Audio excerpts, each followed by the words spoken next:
నమస్తే, welcome to I news. Sunrisers Hyderabad జట్టుకు ఏమైంది? పూనకం వచ్చినట్టు ఆ వీరబాదుడేంటి? తాము క్రియేట్ చేసిన రికార్డులను తామే బద్దలు కొడుతూ కొత్త చరిత్ర సృష్టించడం ఏంటి? నీళ్లు తాగినంత సునాయాసంగా పరుగులు తీయడం ఏంటి?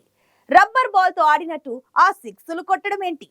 ఎదురుగా ఉన్నది రోహిత్ శర్మనా, విరాట్ కోహ్లీనా, మహేంద్ర సింగ్ ధోనినా అన్నది కూడా పట్టించుకోకుండా దంచుడే దంచుడు. ఐపీఎల్ లో పెద్ద జట్లన్నింటిపైన భారీ స్కోర్లు చేసి రికార్డు విజయాలు సాధిస్తున్న సన్ రైజర్స్ విజయ మంత్రం ఏమిటి? ఇంత మార్పు ఎలా సాధ్యమైంది? Let's watch the story. 8 ఏళ్ల కింద ఐపీఎల్ కప్ గెలవడమే తప్ప తర్వాత సీజన్లలో పేలవమైన ప్రదర్శనతోనే నిరాశపరిచే సన్ రైజర్స్ హైదరాబాద్ జట్టు దశ తిరిగినట్లే కనిపిస్తోంది. తొలి దశ మ్యాచ్ల్లో టేబుల్ టాపర్లలో ఒకరిగా నిలవడం ఆషామాషి విషయం కాదు. Mumbai Indians, royal Challengers Bengaluru, Chennai super Kings లాంటి ప్రతిష్ట జట్లతో అలవోక విజయాలు అందుకుని టైటిల్ రేస్ లో దూసుకెడుతుంది. 5 సార్లు ఐపీఎల్ కప్ గెలుచుకున్న ముంబై ఇండియన్స్ పై 277 పరుగులు, విరాట్ కోహ్లీ, డిప్లెసిస్ లాంటి అనుభవజ్ఞులైన స్టార్లున్న ఆర్సీబీపై ఏకంగా 287 పరుగులు సాధించిన సన్ రైజర్స్ హైదరాబాద్ జట్టు 2024 సీజన్లో కొత్త చరిత్ర సృష్టించింది. జట్టులో ఇంత మార్పు ఎలా సాధ్యమైందన్నదే ఇప్పుడు అందరి మదిలో మెదులుతున్న ప్రశ్న. దీనికి సమాధానంగా ముఖ్యమైన 3 కారణాలు చెప్తున్నారు. వేలం సందర్భంగా వ్యూహాత్మక నిర్ణయాలు. గతంలో జరిగిన ఐపీఎల్ వేలం సందర్భంగా సరైన నిర్ణయాలు తీసుకోవడంలో విఫలమైన సన్ రైజర్స్ యాజమాన్యం ఈసారి మాత్రం చాలా వ్యూహాత్మకంగా వ్యవహరించింది. జట్టుకు చాలా అవసరం అనుకున్న వారిని ఎన్ని కోట్లైనా సరే పోగొట్టుకోవద్దు అనే దూకుడును వేలంలోనే ప్రదర్శించింది. ఆస్ట్రేలియా స్టార్ డేవిడ్ వార్నర్ ను వదులుకుని విమర్శలు ఎదుర్కొన్నప్పటికీ అదే ఆస్ట్రేలియా కెప్టెన్ ప్యాట్ కమిన్స్ ను దక్కించుకోవడం చాలా కీలక నిర్ణయం. అన్ని యాజమాన్యాలు ఆల్రౌండర్ కింద మాత్రమే జమకట్టి కమిన్స్ వేలంలో పెద్ద ఆసక్తి చూపలేదు. కానీ సన్ రైజర్స్ మాత్రం కమిన్స్ లో గొప్ప కెప్టెన్ ను చూసింది. అతని డైరెక్షన్ లో జట్టు తప్పక విజయం సాధిస్తుందని సీఓ కావ్యమారన్ నాయకత్వంలోని సన్ రైజర్స్ యాజమాన్యం గట్టిగా నమ్మింది. అందుకే 20 కోట్ల 50 లక్షల రూపాయల గరిష్ట ధరకు కమిన్స్ ను కొనుగోలు చేసింది. కమిన్స్ కు అంత ధర అవసరం లేదని నాడు విమర్శించిన వారే నేడు సన్ రైజర్స్ ఆట తీరు చూసి ముక్కున వేలేసుకుంటున్నారు. కమిన్స్ తో పాటు ఆస్ట్రేలియన్ ఓపెనర్ ట్రావిస్ హెడ్ ను 6 కోట్ల 80 లక్షలకు, south Africa pinch hitter Heinrich Klaasen ను 5 కోట్ల 25 లక్షలకు సన్ రైజర్స్ కొనుగోలు చేసింది.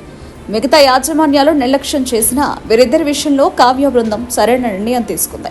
మయాంక్ అగర్వాల్, రాహుల్ త్రిపాఠి, వాషింగ్టన్ సుందర్ లాంటి వారిని కూడా భారీ ధరతోనే తీసుకున్నా నేటి వరకు వారి అవసరమే రాలేదు. హెడ్ క్లాసన్, మార్క్రూమ్ లాంటి వాళ్లు విఫలమైన గాయపడిన వారు అక్కరకు వచ్చే విధంగా సన్ రైజర్స్ ప్లాన్ వేసుకుంది. దూకుడు మంత్రంతో ప్రత్యర్థులకు చెక్.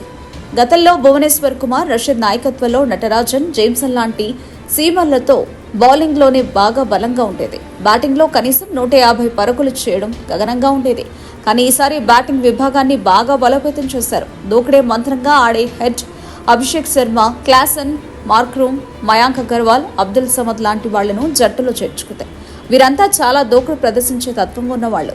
ఎదుర్కొన్న మొదటి బంతిని బౌండరీకి తరలించాలనే కసి ఉన్నవాళ్లు. అందుకే వికెట్లు పోతాయన్న జంకు లేకుండా బ్యాటింగ్ చేయగలిగే దూకుడుతో సన్ రైజర్స్ చూస్తోంది. ప్రస్తుతం ఫుల్ ఫామ్ లో ఉన్న హెడ్ అభిషేక్, క్లాసన్ మాత్రమే కాదు, రిజర్వ్ బెంచ్ లో ఉన్న మయాంక్ త్రిపాఠి కూడా అవకాశం వస్తే దంచి కొట్టడానికి ఎదురు చూస్తున్నారు. గత సీజన్ తో పోలిస్తే బ్యాటింగ్ విభాగాన్ని బాగా మెరుగుపరచడం సన్ రైజర్స్ కలిసి వచ్చింది. అనుభవజ్ఞుడైన కెప్టెన్. చెన్నై, ముంబై జట్లు 5 టైటిల్ను గెలుచుకోగలిగిందంటే అందుకు కెప్టెన్లే కారణం. మహేంద్ర సింగ్ ధోని, రోహిత్ శర్మ వ్యక్తిగత ఆట తీరు ఎలా ఉన్నా జట్టును అద్భుతంగా నడిపించడంలో విజయమయ్యారు. డేవిడ్ వార్నర్ వ్యక్తిగతంగా బాగా ఆడినా జట్టు కెప్టెన్ గా మాత్రం సక్సెస్ కాలేదు. దీంతో సన్ రైజర్స్ కు మంచి కెప్టెన్ కావాల్సి వచ్చింది. కెప్టెన్ కోసమే వేలంలో తప్పించారు. ఆస్ట్రేలియాకు వరల్డ్ కప్ అందించిన ప్యాట్ కమిన్స్ రూపంలో సన్ రైజర్స్ కు గొప్ప కెప్టెన్ దొరికాడు. తన అనుభవాన్నంతా రంగరించి ఆన్ ఫీల్డ్ లో అద్భుత ఫలితాలు రాబడుతున్నారు. తనకన్నా ముందు వచ్చిన వారే పనంతా చేస్తుండటంతో బ్యాటింగ్ లో కమిన్స్ కు చేయడానికి ఏమీ లేకుండా పోయింది. బౌలింగ్ లో మాత్రం కమిన్స్ అదరగొడుతున్నాడు. ఈ 3 ప్రధాన కారణాలే నేడు సన్ రైజర్స్ విజయానికి దోహదపడుతున్నాయి.